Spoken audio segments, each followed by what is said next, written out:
Hello, and welcome to today's tutorial on how to install Xampp on Windows.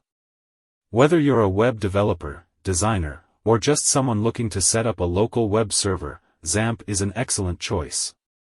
In this video, we'll walk you through the installation process step by step, ensuring you have a smooth and hassle-free experience. So, let's get started. The first step is to download the Xampp installer. Let's do that right now. First, open your web browser and visit the official Xampp website. You can also find download link in this video description.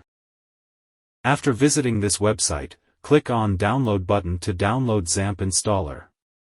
I have already downloaded on my desktop, that's why I am not downloaded again. Now, locate the downloaded Xampp installer and double-click to run it.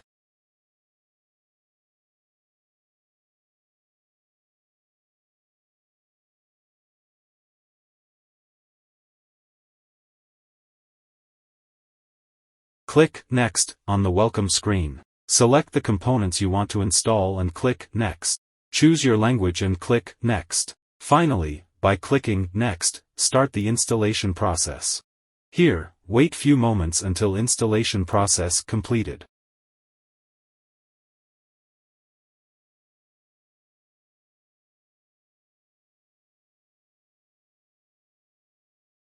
During installation, you may receive a Windows security alert. Click Allow Access to proceed.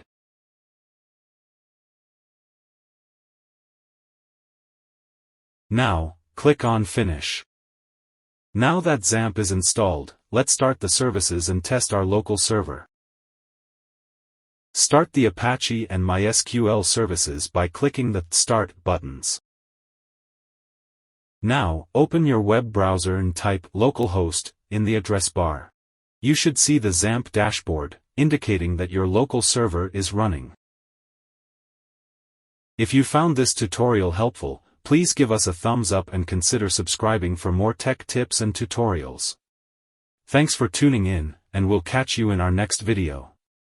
Don't forget to leave your questions or comments down below, and feel free to suggest other topics you'd like us to explore in future videos.